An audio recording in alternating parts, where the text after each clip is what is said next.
अम्बरीश राजा भोजन की प्रसाद की व्यवस्था उन्होंने कर दी। अभी आए नहीं, परायण का समय निकल रहा था, तो परायण समय पे ही होना चाहिए। तो अम्बरीश राजा के हृदय में कष्ट होने लगा कि अभी प्रभु आए नहीं और हमारा तो परायण का समय निकल रहा है। और हम सुन लीजिए,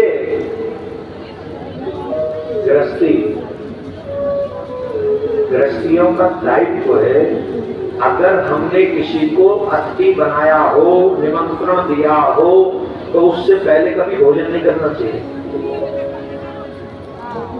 दो लोगों को छोटे, एक 5 वर्ष से छोटे बच्चे को वो कर सकता है, और एक 60 वर्ष से बड़े वृद्ध को, या जो बीमार हो, वो चाहे जवान ही क्यों ना हो बीमार, तो रोगी को भी इससे मुक्ति है, वृद्ध को भी इससे मुक्ति है। और ये साधना किसके लिए? फिर सामर्थ्यवान के लिए। जो सामर्थ्यवान है उसे कभी भी अतिथि को निमंत्रण देकर पहले भोजन नहीं करना चाहिए। तो महाराज अब करें तो करें क्या? महाराज आए नहीं है, परायण होना का समय है, और परायण की भी विधि है क्या? जिसने निर्जला रखा हो वो जल पान करेगा तो परायण होगा, और जिसने जल पी के व्रत किया हो तो वो कुछ फल फूल खा ले, उससे उसका परायण हो जाएगा, फलाहार करना पड़ेगा। और जिसने फलाहार करके व्रत किया हो तो फिर अन्न खा के ही उसे परायण करना। ऐसे परायण होता है, समझ गए कि नहीं? अगर निर्जला रहा है तो परायण के समय जल पी लो, परायण हो गया। अगर कुछ फल खा के जल पी के रहे हो तो फिर फल खा के परायण कर लो, और अगर फल खाते रहे हो तो फिर अन्न ही खाना पड़ेगा, तब परायण होगा। ये विधान है परायण का। अब करें क्या? अच्छा, वो ये तो निर्जला ही रहते थे, हर एकादशी निर्जला रहते थे अम्बरीश राजा। तो ब्राह्मणों ने कहा, महाराज एक काम करिए, भगवान का चरणामृत पान कर लीजिए आप। तो अन्न तो आप खा नहीं रहे, तो अतिथि सेवा में कोई बाधा भी नहीं होगी, और आपका परायण भी समय पे हो जाए। वो ठीक है। ब्राह्मणों की, आचार्यों की बात मानकर इन्होंने भगवान का चरणोदक पान कर लिया। इन्होंने चरणोदक पान योग किया, उसी समय दुर्वासा ऋषि आ गए। और दुर्वासा ऋषि के विषय में तो आप जानते हैं, फायरब्रांड ऋषि है, कोई साधारण ऋषि है। जहां चले जाए वहां 2-4 सांप दे के ही आते हैं, खाली हाथ तो आते नहीं। जैसे ही देखा कि हमें अतिथि बनाकर बुलाया और खुद ही वो ऐसी व्यवस्था कर ली, उनको गुस्सा आ गया, क्रोध आ गया, और क्रोध में आके अपनी जगह उठाई और कृत्या नाम के एक राक्षसी को उत्पन्न किया। कहा, इसने मेरा अपमान किया है, समाप्त कर दे अम्बरीश को। कृत्या दौड़ी और अम्बरीश राजा दोनों हाथ जोड़ के खड़े हो गए, दोनों हाथ जोड़ के। देखो, ज्यादा गुस्सा करना ठीक नहीं।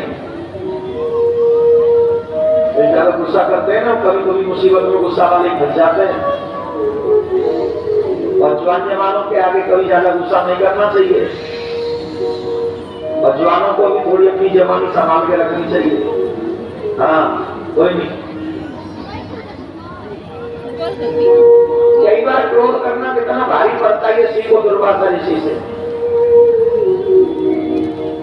अब क्रोध आ गया, कृत्या नाम की राक्षसी को उत्पन्न किया, वो दौड़ी। अम्बरीश कितने दयालु थे, दोनों हाथ जोड़ के खड़े हो गए, जब भी कोई अपराध नहीं था, फिर भी दोनों हाथ जोड़ के खड़े हो गए कि हाँ, मैंने आपसे पहले परायण कर लिया, मैं अपराधी हूँ, मुझे दंड दो। अम्बरीश ने अपनी रक्षा के लिए कोई स्टेप नहीं उठाया। पर एक बात ध्यान रखना, जो भगवान के आश्रित होते हैं उनकी रक्षा भगवान स्वयं करते हैं। और धीरे बजाओ, तुम्हारे हाथों में मेहंदी लग रही है ना।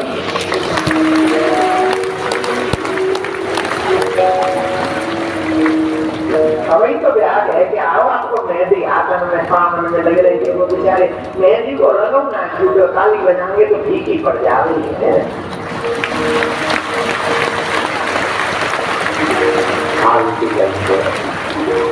पता नहीं सारे आलसी श्रोता मुझे के लिए भगवान कहाँ जाके छुप गए हो प्रभु? देख रहे हो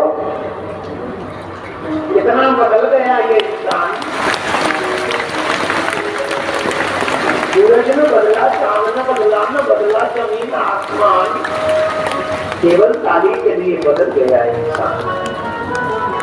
आलसी रहेंगे।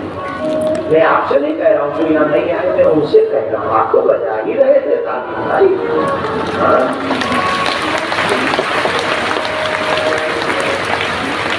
अब सुन भी लो कि ताली बजाते रहोगे। अब सुन भी लो कथा को बढ़ने दो। अब इन्होंने कृत्या दौड़ी, अम्बरीश जी ने हाथ जोड़ लिए। उसी समय भगवान के सुदर्शन प्रकट हो गए और एक क्षण में सुदर्शन ने चक्र से आप सुदर्शन ने सर काट दिया। किसका? कृत्या का। अब सुदर्शन ने कहा इस कृत्या को जन्म देने वाले को अब दुर्वासा ऋषि के पीछे भागे। सुदर्शन क्या तुम्हें नहीं छोड़े हम, तुम हमारे भक्तों को बड़ी परीक्षा लेते हो। भागे सुदर्शन पीछे, दुर्वासा आगे। तो सबसे पहले ब्रह्मा जी के पास में गए दुर्वासा जी। ब्रह्मा जी से कहा हमारी रक्षा करो। ब्रह्मा जी ने कहा वो हैपन क्या हो गया, स्टोरी बता ये हुआ। तो ब्रह्मा जी बोले जितना जल्दी हो सके ब्रह्मलोक खाली करो।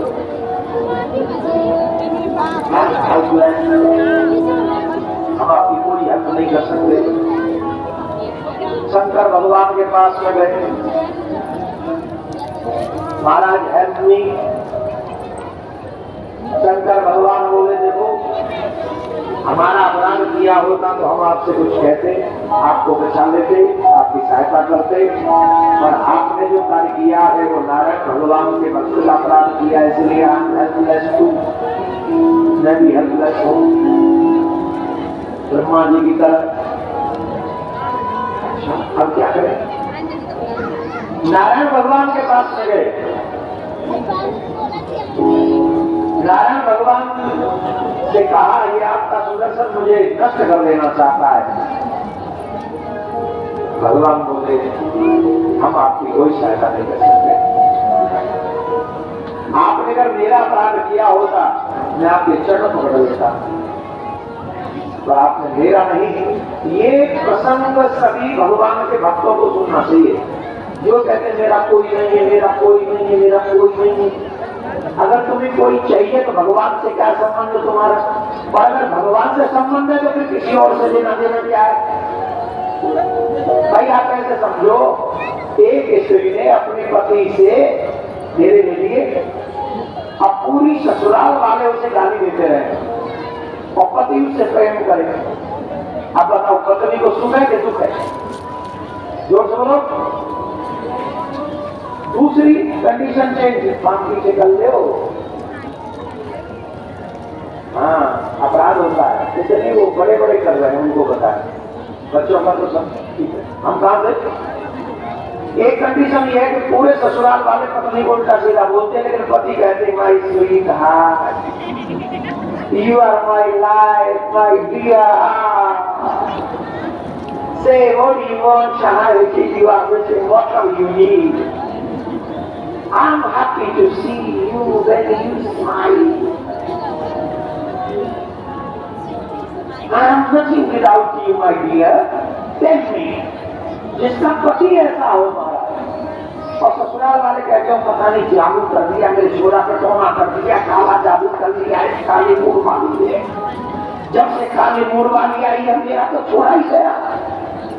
भाई भी कहता पता नहीं क्या सिखा दिया छोटे को, सब गालियां देते हैं। पर पति कहता माई स्वीट हार्ट, ईमानदारी से बताओ, ए माता जी बताओ अच्छा लगेगा बुरा है? क्या लगेगा? बुरा। पति स्वीट हार्ट कह रहा तो बुरा लगेगा। चलो चेंज आइडिया चेंज, थोड़ा सिचुएशन चेंज कर देते। घर वाले कहते हाय लक्ष्मी आइए हमारे घर में। सासू माँ कहती जब से आई है एकदम घर की खाया बंद है, भैया कहते देवर देवर, अरे भाभी जी आपने आके तो घर ही बदल दिया। देवरानी जेठानी सब खुश है और उधर वो आके शाम को पी के आया।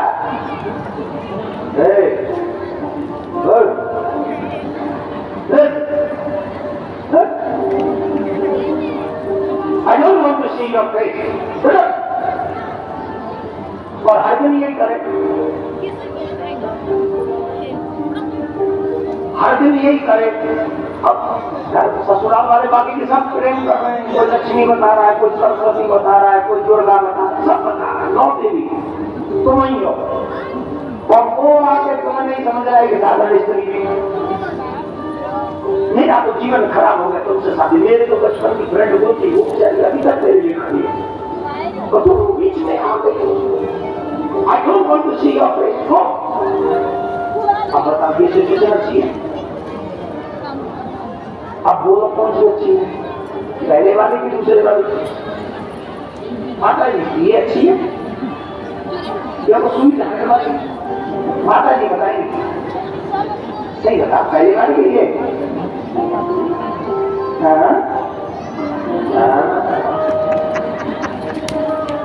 अच्छा बताओ, बाबू जी ने कभी फूल दिया था?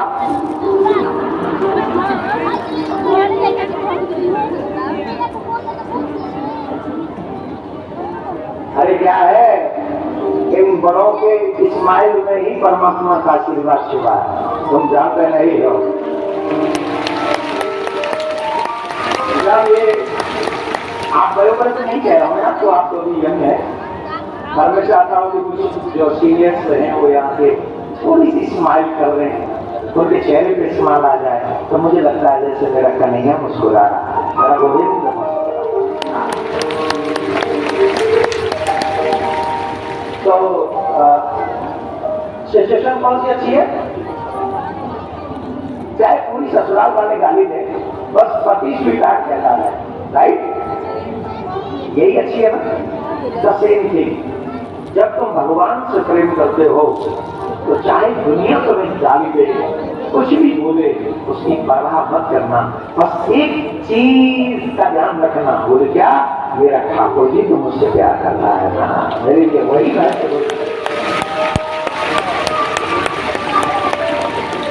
इसके लिए हमें भजन गाते थे बहुत अच्छा। एक पंजाबी की नाम देने पर इससे तो कोई पंजाबी नहीं है, ऐसे तो सारे भोजपुरिया ही हैं। का कर्दवानी हो यहाँ तो सब का कर्दवानी है, जो नहीं कथा सुनतवानी और का कर्दवानी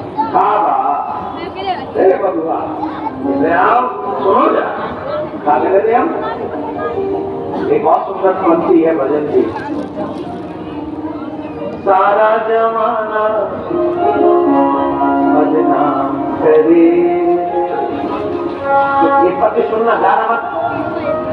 सारा जमाना बदनाम करे, मेरा कन्हैया मुझे प्यार करे।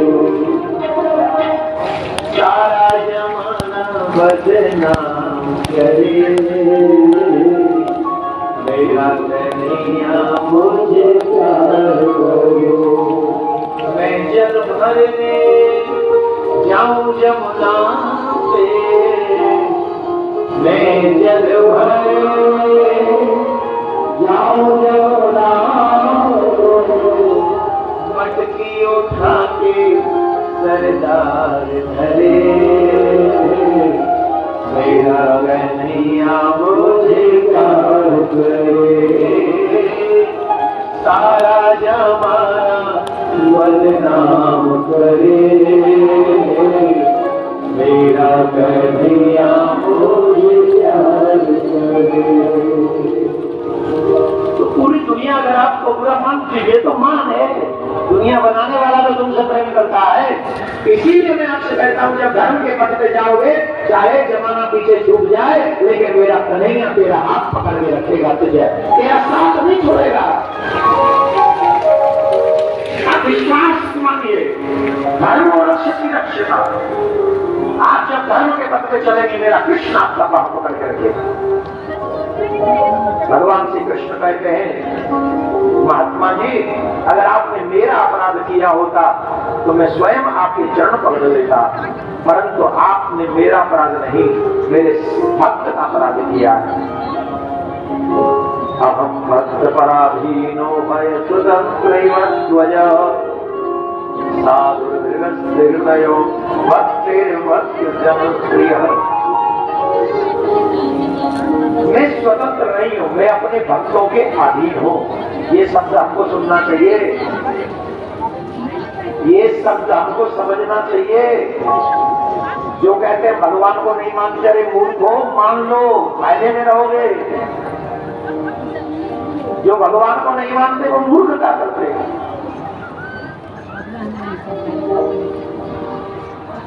और जो भगवान को मानते वही समझदार है। उससे बड़ा समझदार कोई नहीं। सच मानिए, कितनी सुंदर बात है। भगवान कहते हैं मैं स्वतंत्र नहीं हूं, मैं परतंत्र हूं, मैं अपने भक्तों के अधीन हूं। मेरे भक्त जो चाहते हैं मैं वही करता हूं।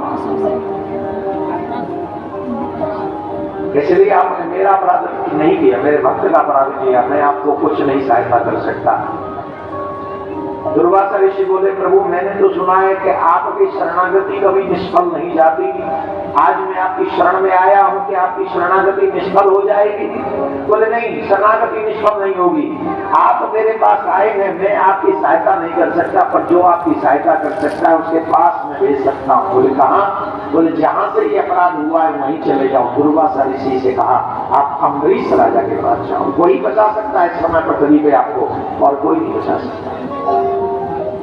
बार बार हम आपसे कहते हैं 3 लोगों का अपराध कभी मत करिए, साधु, भक्त और ब्राह्मण। और हम कदापि इसलिए नहीं कह रहे हम ब्राह्मण हैं, तो ये समझे ना, हम पूरे सनातन की बात करते हैं। आजकल ब्राह्मणों को गाली देना, ब्राह्मणों की निंदा करना और ब्राह्मणों को नीचा दिखाना एक फैशन में है। जिसे भी अपनी जाति का नेता बनना होता है सबसे पहले वो ब्राह्मणों को गाली देता है। दे लो, अगर हमें गाली देकर आप नेता बन सकते हो तो दे लो, लेकिन हमें गाली देकर क्या आप सही मानव बन पाएंगे? ये भी तो सोचिएगा।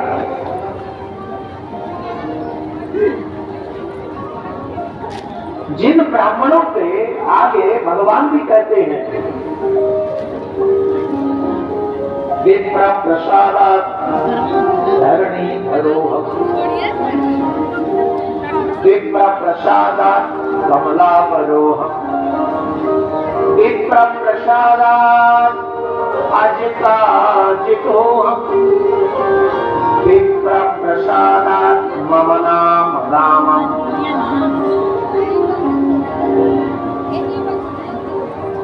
ब्राह्मणों के आशीर्वाद से मैंने लक्ष्मी जी का वर्णन किया। ब्राह्मणों के आशीर्वाद से मैं इस पृथ्वी को धारण करता हूँ। ब्राह्मणों के प्रसाद से ही मैं अजीत हूँ, मुझे कोई जीत नहीं सकता, और ब्राह्मणों के ही प्रसाद से मेरा नाम राम हो। ऐसा तो भगवान ही कहते हैं, तो फिर हम किस बात का अभिमान करें, हम क्यों उनका अपमान करें? अरे बेस्ट ऑप्शन यह है कि अगर आपको मन नहीं है किसी का सम्मान करने का, एक अच्छा ऑप्शन है कि आप मत सम्मान कीजिए और मत अपमान कीजिए, आप डिस्टेंस मेंटेन कर लो, ज्यादा अच्छा है। वैसे तो सनातनियों में द्वेष किस बात का? क्यों जातियों में बंटना है, क्यों भागदौड़ करनी है? अरे सनातन अपने अपने धर्म का पालन करो, सनातन को आगे बढ़ाने का प्रयास करो। बटोगे तो बटोगे तो बड़ी सच है। बांग्लादेश में बटे तो बट गए, पाकिस्तान में बटे बट गए, कश्मीर में भी बटे, मतलब कम रह गए, बट गए। संभल में तो 78 नहीं कट गए थे, अब यूपी में ही। और अभी उत्तर प्रदेश में ये घटना हुई, एक दलित बच्ची अब ये सब तो बोलना चाहिए कि नहीं, हमें नहीं पता। 14 वर्ष की बच्ची जिसे बिहार में उठा के ले गए और 2 महीने तक उसका किडनैप करके दुष्कर्म किया, और एक भी जो अपने आप को जाति जातियों का नेता बताता है बोला तक नहीं। हम उस समय भी बोले क्योंकि हमको ऐसा लगता है पूरे सनातन जगत की बहन बेटी किसी भी जाति की क्यों ना हो, वो हमारी बहन बेटी है, उसकी रक्षा करना हम सबकी जिम्मेदारी है। ये कुर्सी से मोहब्बत करने वाले लोग तब तक जाति जाति करते हैं जब तक ये चुनाव न लड़ जाए। हमें कौन सा चुनाव लड़ना है? अपन तो 28 साल पहले 29 साल पहले चुनाव लड़े थे और बिना चुनाव के सिलेक्ट कर लिए थे लालू ने, और आज तक उसी कुर्सी पे बैठा रखा है कि बेटा यहीं बैठो, यही काम करते रहो और चकाचक यूं ही प्रचार करते रहो धर्म का, तुम्हें और कुछ करना ही नहीं। बस without election my selection, no election only selection, और ही सेलेक्ट मी। मैंने भी अपना सिलेक्शन इसके लिए नहीं किया था, मेरा भी चेहरा मेरा अच्छा था, मैं भी चाहता तो मुंबई की तरफ निकल जाता तो कुछ कर ही लेता, दिल्ली की तरफ निकल जाता तो वहां भी कुछ कर लेता, लेकिन ठाकुर जी ने कहा न दिल्ली जा न मुंबई, तू चला जा वृंदावन, वहीं कर जो कुछ करना है। और देखो अब यही हो रहा है, इसी के लिए भेजा ठाकुर जी।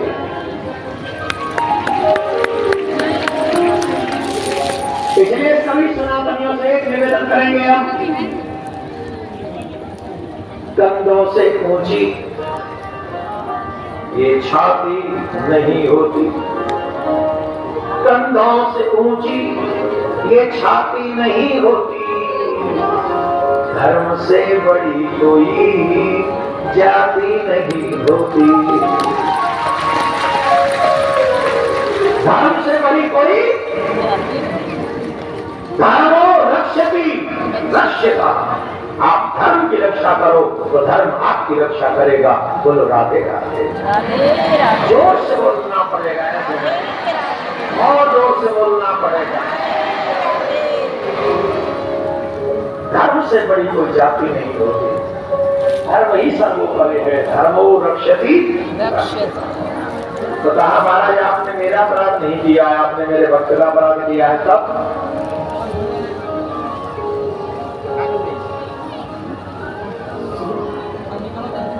अम्बरीश राजा के पास में दुर्वासा ऋषि को वापस भेजा, एकदम शांत, एकदम शांत। अम्बरीश राजा द्वार पर ही खड़े थे, दुर्वासा ऋषि दौड़े दौड़े आए और अम्बरीश राजा के चरण पकड़ने लगे, राजा बचा ले, राजा बचा ले, राजा बचा ले। अब देखो यहाँ पर फर्क देखो, धर्म ये कहता है संत के चरण छुए क्षत्रिय राजा, राइट, लेकिन भगवान ने राजा का साथ दिया, संत का नहीं। अम्बरीश कौन है? क्षत्रिय, लेकिन साथ दे रहे भगवान क्षत्रिय का, साधु का नहीं। अब यहाँ रीजन क्या है? रीजन सिंपल है, अपराध साधु ने किया है, और अगर वो राजा भी होते तो भी भगवान साधु के साथ खड़े हो जाते हैं। अगर वो सिर्फ राजा ही होते तो खड़े हो जाते, लेकिन वो राजा ही नहीं है, वो पूर्ण समर्पित भक्त है। और जब वो पूर्ण समर्पित भक्त है तो यह जाति कौन हो जाएगी? जो कोई भक्त होगा फिर उसकी जाति महत्वपूर्ण नहीं होगी, चाहे वो सबरी हो चाहे वो रैदास। सबरी की होगी तो भी कुछ जनिया है, राम झूठे बेर खा लेंगे, रैदास भी होंगे तो संतों की सभा में उच्च स्थान पाएंगे, अगर भक्त है तो कहा कोई बात नहीं। संत ने जाके जब चरण पकड़ने लगे, अरे महाराज क्या अपराध कर रहे हो, उल्टी गंगा बहा रहे हो महाराज, हम तो नरक में चले जाएंगे। अरे नहीं राजा तू ऐसे मत बोल भैया, तेरा महत्व तो समझ गए हम, तेरी बड़ी प्रभुता है, तेरी भक्ति बड़ी पहुंची हुई भक्ति है, हम अब आज समझ में आई है। अरे राजा बचा लेना, तो ये सुदर्शन चक्र हमें अभी नष्ट कर देगा। तब भगवान ने कहा, अम्बरीश राजा ने कहा, कितनी सुंदर बात कही, ध्यान से सुनो। अम्बरीश राजा ने कहा कि अगर मैंने एक क्षण भी भगवान की भक्ति सच्चे मन से की हो, एक क्षण भी, तो दुर्वासा ऋषि अभी अभी संकट से मुक्त हो जाएं। हे सुदर्शन, आप शांत हो जाओ। जो सुदर्शन ब्रह्मलोक में शांत नहीं हुआ, जो सुदर्शन कैलाश पे शांत नहीं हुआ, जो सुदर्शन क्षीर सागर में शांत नहीं हुआ, वो सुदर्शन अम्बरीश राजा की छोटी सी प्रार्थना पे शांत हो गया है।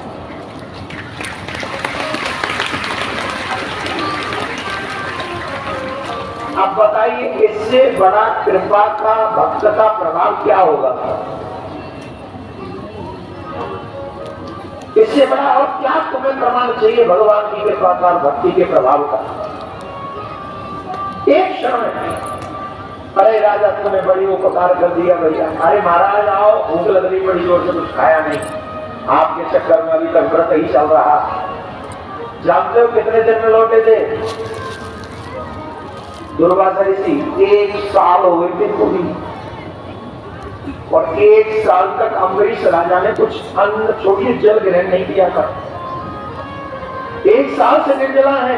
1 साल से निर्जला क्यों है? कि मेरे अतिथि ने भोजन नहीं किया तो मैं भोजन कैसे करूं? ऐसे भक्तों के आगे भगवान भी विवश हो जाता है। बोलो राधे राधे। जोर से बोलना पड़ेगा, और जोर से बोलना पड़ेगा, और जोर से बोलिए।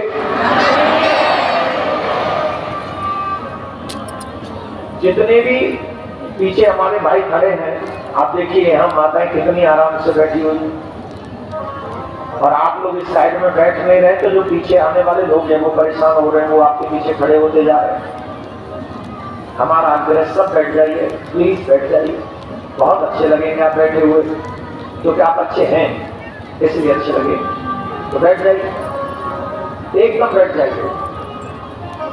आज बक्सर में इतनी बड़ी संख्या को देखकर तो देवता भी आपके ऊपर पुष्प बरसा रहे होंगे, कह रहे होंगे भैया इतना बड़ा सनातनी जन सैलाब उमड़ाया है। लेकिन इतने बड़े जन सैलाब को संभालना तो फिर भगवान के हाथ में है, हम नहीं संभाल सकते। तो आपसे आग्रह, आप सब शांत होकर अपना अपना अपनी अपनी रिस्पॉन्सिबिलिटी निभा लो कि नहीं, हम भक्त बन कर ही रहेंगे इस स्थान पर। हम अपनी तरफ से कोई एक्स्ट्रा व्यवस्था नहीं चाहेंगे। तो आप लोग बैठ जाइए जहां है वहीं आराम से। तुम्हें कसम लगे तुम्हारे पैरों की, जो खड़े रहे हो, अगर खड़े रहे ना तुम्हारे पैरों में दर्द होगा आज रात में जाके। हाँ हाँ, 3 जब से कथा कह रहा हूं तब से खड़े। जो प्रशासन के लोग हैं उनसे नहीं कह रहा हूं मैं, जो सिर्फ आए हैं मैं उनसे कह रहा हूं। राधे राधे बोलना पड़ेगा, और जोर से बोलना पड़ेगा। आइए अब बहुत सुंदर कथा की ओर हम प्रस्थान करें। कथाएं तो बहुत हैं, भागवत में कोई कथाओं की कमी नहीं, पर एक कथा जो बहुत सुंदर है, अद्भुत कथा है। हम बक्सर की कथा कहना चाहते हैं, हम भगवान श्री राम की कथा कहना चाहते हैं, हम विश्वामित्र जी की कथा कहना चाहते हैं, क्योंकि हम उन्हीं की पावन धरा पर बैठे हुए हैं। भागवत में भी ये रामचरितमानस का हल्का सा प्रसंग आया है। तो हम कथा सुनाते राम सकल गुण धाम की, ये रामायण है। अगर आप बैठोगे नहीं तो आपको आनंद नहीं आएगा। थोड़ी देर रामचरितमानस हो जाएंगे और उसके बाद कृष्ण महोत्सव की ओर बढ़ेंगे। हम कथा सुनावे राम सकल गुण धाम की, हम कथा